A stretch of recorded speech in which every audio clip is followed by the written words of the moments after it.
Hey, what's up, everybody? So coming to you this morning with another 2020 year-end top 10. So this is like my favorite thing to do with my videos at the end of the year. I also do mid-year ones. Yeah, I love doing my year-end top 10s. Just kind of going over what the guys did from the year before. And I'm going to kind of be going in order from, how I rank the divisions, the 12 divisions that I cover from 12 to 1.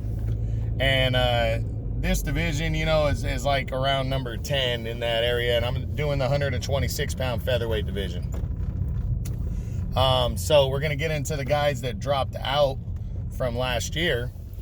And I'll also be discussing this on my podcast soon, the Standing 8 Count podcast with my boy Von Blue and my boy Ray Riz. We discuss all things boxing. So let's jump into the top 10. We look at the guys that dropped out from last year. First up is 33-year-old former 2-division world champion Carl Frampton from Ireland. Frampton was previously number 3 coming into the year, but he pretty much moved up in weight. He went 1-0, but he had already fought at the end of 2019. He had already fought one time at 130. It was actually at a catch weight of 128, but we weren't 100% yet if he was making a full jump to 130, and COVID kind of stalled everything. So he ended up coming back in August, fought some nobody, got a TKO, and now he is in line to fight for a world title at 130. We'll get more into his year and in detail on him when we discuss when I do my top 10 on the 130-pound super featherweight division. But he drops out. Also dropping out is undefeated former featherweight champion Shakur Stevenson from the United States. He's 23 years old. Stevenson came into the year the WBO champion. He won at the end of 2019 with the win over Joet Gonzalez, but he didn't. He was set to defend his title in March against Miguel Mariaga, but that was right when everything got shut down. Like, he actually was the first one to suffer from it because he was the next weekend fighting on ESPN. He was supposed to defend against Mariaga, and he ended up having to cancel and postpone the fight. He ended up coming back in June and got a win, but that was at 130, and it felt good to him, so he stayed at 130 and returned in December and fought there, and now is in line to fight for a world title, vacated his belt in order to do that. So Stevenson's competing up there. He was previously number 5. That's why he dropped out. Third guy to drop out is former WBA champion Jesus Rojas. He's 33 years old now. He dropped out. He was previously number 6. He dropped out because he did not fight in the time frame that I've broken down. Normally, again, I'll remind my top 10s how I do them is you have a full calendar year to fight, the last calendar year. If you have not fought and you don't have your next fight scheduled, then I drop you out of the top 10. Well, I gave everybody an extra 6 months in the top 10, because of COVID and that. Well, he hasn't fought since May of 2019, so we're only 4 months shy of 2 years since Jesus Rojas has been in the ring. I like Rojas a lot. I really hope he comes back. He's definitely talented enough. He's a good boxer puncher. But he's got to get back in the ring and stay busy. So hopefully we see him soon, but that's why he dropped out. He's still the WBA's number 6 contender. So we'll hopefully he comes back sometime soon and does something. And the last guy to drop out is Claudio Marrero. He started off the year, he's 31 now. He started off the year coming in against, he had a big opportunity against Kid Galahad, who went over to the United Kingdom in February and challenged Galahad in an IBF title final eliminator. And he got his ass whipped. Galahad broke him down, beat him up, stopped him in 8 rounds. And, is now the IBF's mandatory number 1 contender. But that was a tough loss for him. So he decided to move up to 130, and he took on undefeated prospect Xavier Martinez. And a lot of people thought he was going to get his ass whipped, and he actually performed pretty well. He almost won that fight. It was a very close decision. So I dropped him out of the top 10. He's still deserving to be in the top 10 based on what he's done and who he's fought. But I dropped him out of the top 10 because his last fight was at 130, and I don't know what he's planning on doing. If he comes back down and fights at 126, he'll be ranked still. If he doesn't, then he'll be, I'll still consider him a 130-pounder. But he was previously number 9, and he drops out. So now let's get into the top 10 at the featherweight division. We start with number 10, Eduardo Ramirez, former world title challenger.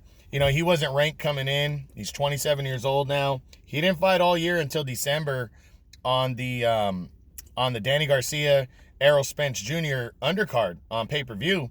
And he had a big opportunity to become the WBC's mandatory number one contender when he was supposed to take on former 122-pound champion Julio Ceja. And Ceja had to pull out the week of the fight, so they plugged in Miguel Flores, former world title challenger, who actually gave a decent showing against Leo Santa Cruz in 2019. And surprisingly, you know, so a lot of people thought it was going to be a slugfest, especially last minute. It was going to be a toe-to-toe battle. And, man, Ramirez just put it on Flores. He whipped his ass. I mean, he totally whipped his ass, broke him down, stopped him in 5 rounds, and is now the WBC's number 2 contender. You know, he's only lost to Lee Selby when he fought for the title a few years ago, and he lost to Claudio Marrero, who's a legitimate, you know, contender. So Eduardo Ramirez seems to be, you know, he came out on a big undercard, performed at top speed, looked very good, and now could possibly be in line for a world title. You know, he's with PBC, so I wouldn't be surprised if Gary Russell got put into a fight against him. But Jesse Magdaleno's still number 1, so I think they're going to wait. I think Ramirez is going to wait around to see what's going on with Gary Russell Jr., the champion. And if Gary Russell moves up in weight like he's been talking about doing all year and vacates the belt, Ramirez is fighting for that world title next. So I definitely think this guy's going to be in a world title fight next or in a final eliminator next, one or the other. And, you know, world title's looking more likely, so we'll see. But good showing by Ramirez at number 10. Next at number 9 is former world title challenger Joet Gonzalez. He wasn't ranked coming in. He's also 27. He came into 2020 coming off a bad loss to Shakur Stevenson where he got his ass whipped. There was some bad blood there. Stevenson had dated his sister, so there was a little bit of bad blood going into that fight, but the fight was kind of boring because Stevenson just dominated him for 12 rounds. I completely outboxed him and won the vacant WBO title. So coming into the year, he was trying to shake that off and prove he's legit. And in September, he got a big opportunity against former multiple-time world title challenger Miguel Marriaga.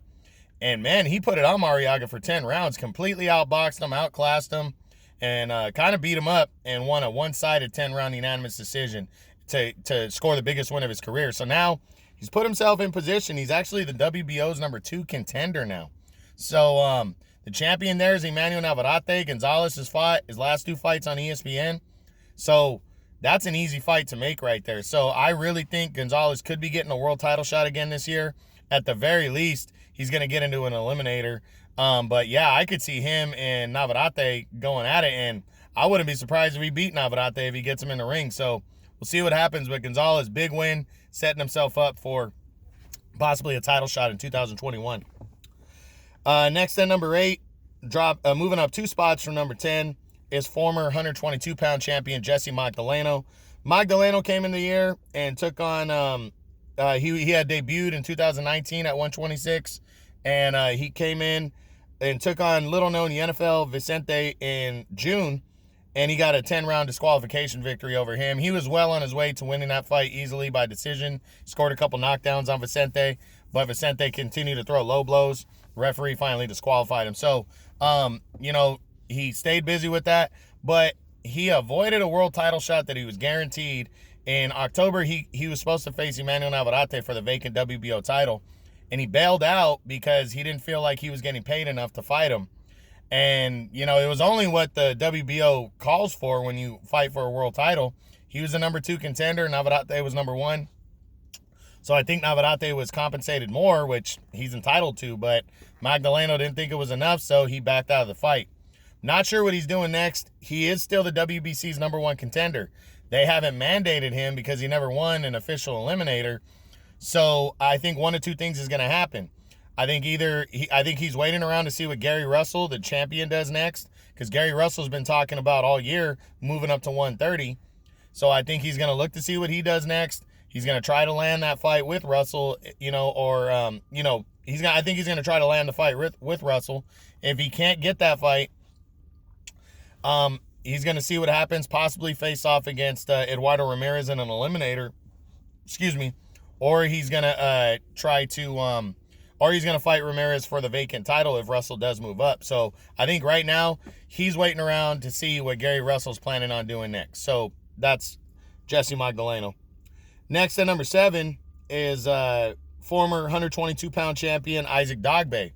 Now, Dogboe returned finally in 2020 after a long layoff from back-to-back losses to Emmanuel Navarrete at 122 pounds.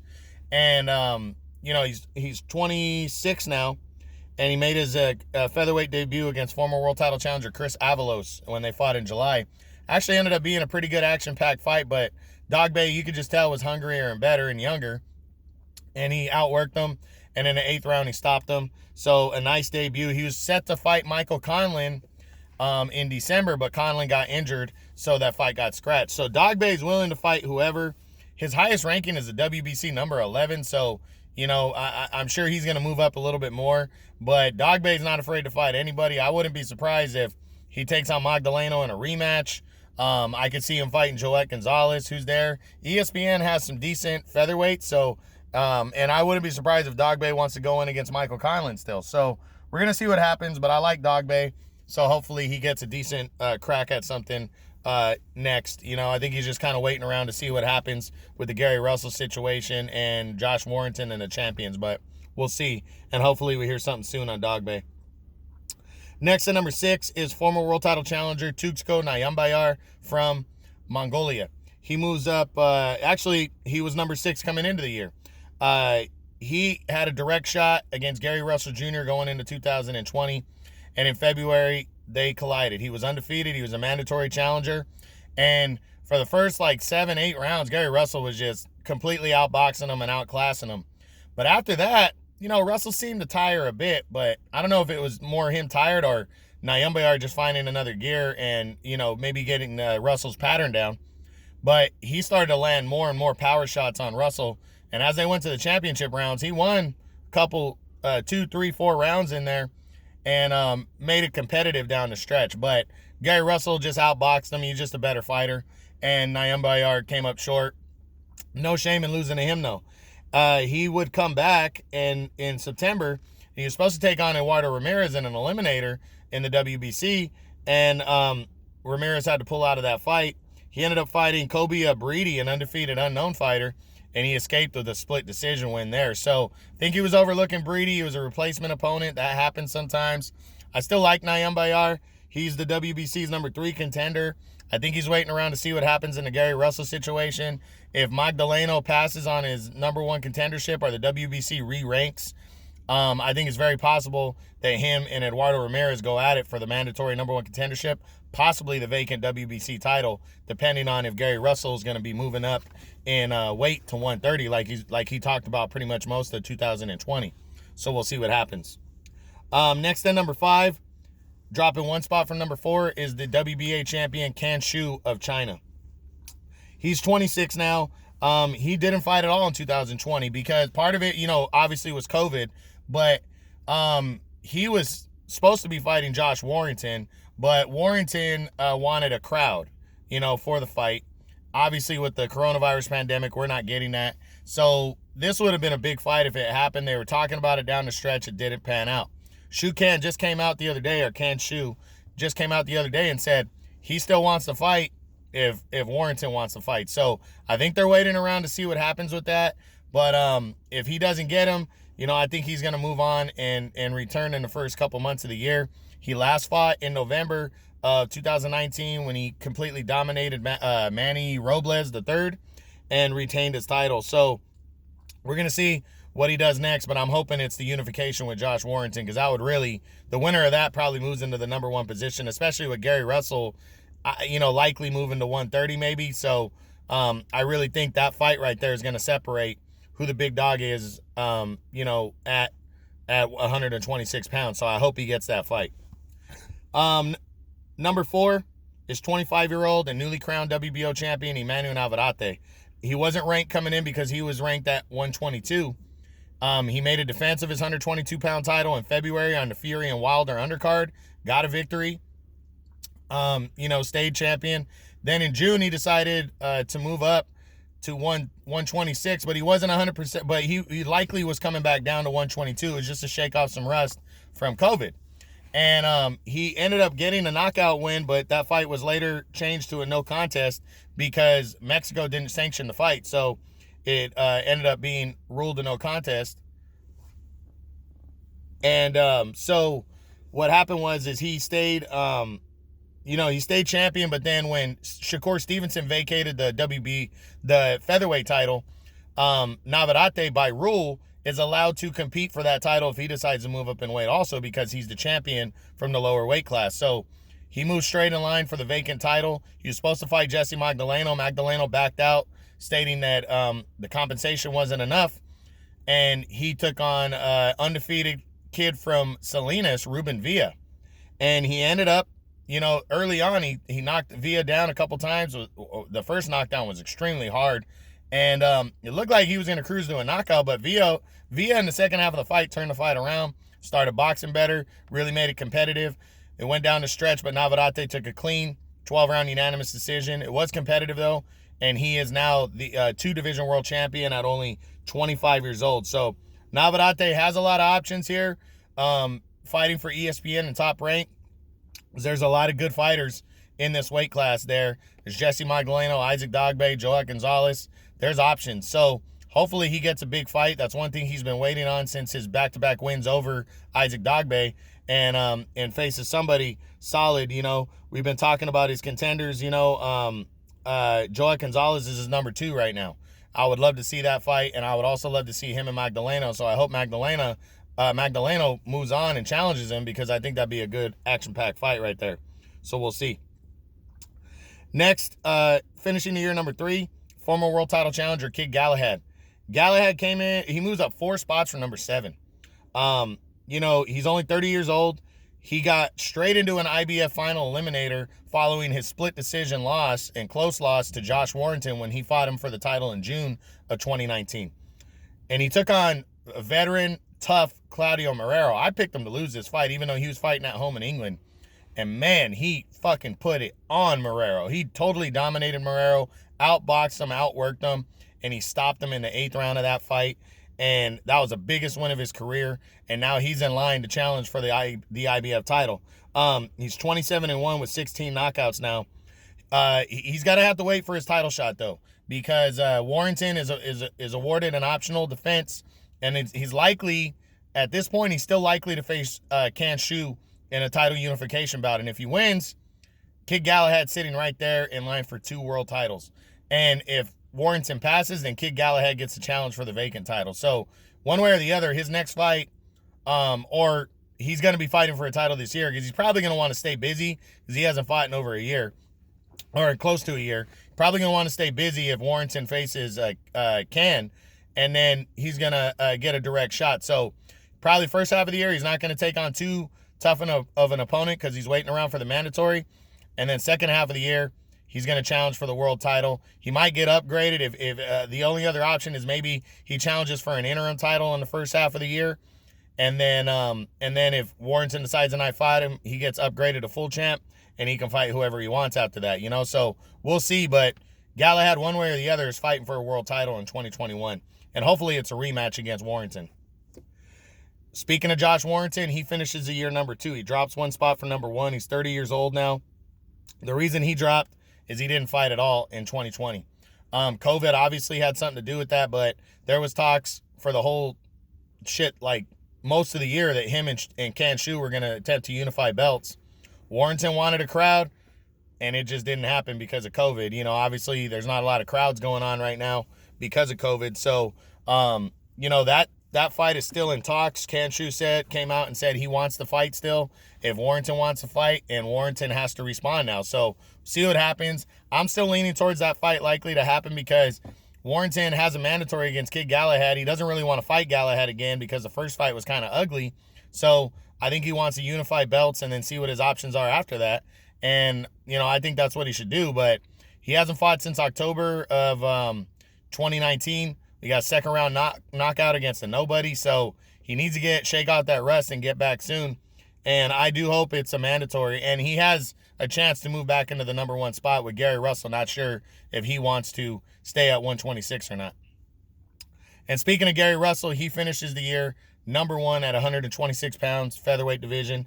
The reigning WBC champion for going on almost 6 years now. He's been champion since 2015. Now, don't fall in love with that too much. Part of that's because he only fights once a year. He even calls himself Santa Claus, which pisses me off. But, he's 32 years old now. And he came back in February, took on his mandatory undefeated challenger, Tuxko Nyambayar from Mongolia, dominated him over 12 rounds. Not dominated. It was a good fight. He was winning clearly after about 8 rounds, and then Nyambayar started landing harder and harder shots and made it a fight. But it was competitive, but he weathered that storm, got a clean 12-round decision, and is now, we don't know the position that he's in because Russell only fights once a year. He's called out some of the other champions, but him being with PBC and most of the other top fighters being with other promotions, it's just a hard fight to make. And Russell had talked about all year moving up to 130, 135. He was even trying to get Terrence Crawford at 147, but that wasn't realistic. And I think 130 is realistic, and I really think this fight is possible. Him and Gervonta Davis at 130.